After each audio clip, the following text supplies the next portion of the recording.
একটা আমাদের খুব সৌভাগ্য যে আমাদের বাংলাদেশে গ্যাস আছে। আমরা যদি ঠিক মতো গ্যাস ব্যবহার করতে পারতাম তাহলে আমাদের আমদানি করতে হতো না, আমাদের বৈদেশিক মুদ্রা ওই কাজে লাগাতে হতো না। আমাদের গ্যাস থেকে গ্যাস দিয়েই আমরা যতদিন পারা যায় করবো। একসময় আপনাদের মনে আছে শেখ হাসিনা বলেছিল যে গ্যাস আমরা রপ্তানি করব যদি 50 বছরের বেশি রিজার্ভ আমাদের থাকে।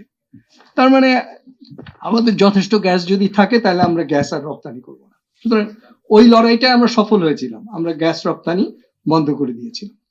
কিন্তু প্রশ্ন হলো যে গ্যাসটাকে আমরা ঠিক মতো উত্তোলন করে ব্যবহার করছি কি করছি না, এটা হলো 1 নম্বর প্রশ্ন।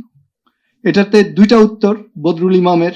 প্রথম উত্তর হলো যে আমরা যে গ্যাস উন্নয়ন তহবিল তৈরি করেছিলাম, যেই টাকা আমরা দিয়েছিলাম গ্যাস উন্নয়ন তহবিলে, সেই টাকাটা গ্যাস উন্নয়নে ব্যবহার করা হয়নি, অন্য কাজে ব্যবহার করা হয়েছে।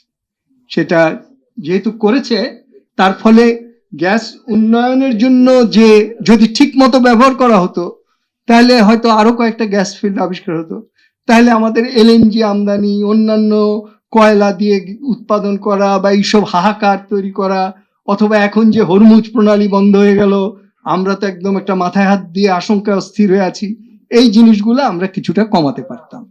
সুতরাং ফার্স্ট কোশ্চেন হচ্ছে আমাদের গ্যাস প্রোডাকশন, আমার গ্যাসের সক্ষমতা, গ্যাসের দুর্নীতিহীনতা, এগুলো আমাদের নিশ্চিত করতে হবে। সেইটা গভর্নমেন্ট গুলো করেনি। সেকেন্ড কোশ্চেন হলো যেহেতু এটা করেনি, সুতরাং বিদ্যুতের জন্য এদিক ওদিক ইঁদুরের মতো দৌড়াদৌড়ি করেছে, সাপের মতো দৌড়াদৌড়ি করেছে, ইঁদুরের মতো। এবং সাপের মতো দৌড়াদৌড়ি করে নানা রকম সর্পসুলভ চুক্তি করেছে। সেই সর্পসুলভ চুক্তিগুলো আমাদের ওপেন করে দিতে হবে, এটা দ্বিতীয় দাবি।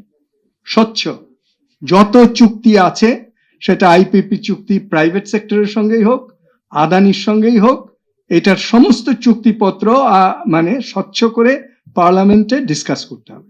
আমরা এতদিন অন্তর্বর্তীকালীন সরকার ছিল, বলতাম এটা গণতান্ত্রিক সরকার না, নির্বাচিত সরকার না। এই সরকার দাবি করছে তারা নির্বাচিত সরকার, সুতরাং বন্দর, বিদ্যুৎ, সকল চুক্তি তাদেরকে পার্লামেন্টে আলোচনা করতে হবে। এইটা আমাদের একটা স্বচ্ছতার পূর্বশর্ত। 3 নম্বর প্রশ্ন হলো দুর্নীতি। এখন সেটা তো শামসুল আলম সাহেবের ফেভারিট ইস্যু। তিনি তো 4 জনকে ফাঁসি দেওয়ার জন্য নাম টাম সহ আন্দোলন করেছিলেন, কিন্তু সেটা তো প্রমাণ করে এবং ভালো মতো তথ্য প্রতিষ্ঠিত করে সেই দাবিটা আমাদের আনতে হবে। এবং সেইটা আমরা তেল গ্যাস বিদ্যুৎ বন্দর রক্ষা কমিটি করার চেষ্টা করতে পারি। আমরা সমস্ত ডকুমেন্ট জোগাড় করে আমরা একটা, যেমন যুদ্ধাপরাধীদের বিচারের সময় যেটা হয়েছিল, যে জাহানারে ইমাম দলিল পত্র নিয়ে একটা বিচার করে একটা গণশুনানি করে রায় দিয়েছিলেন।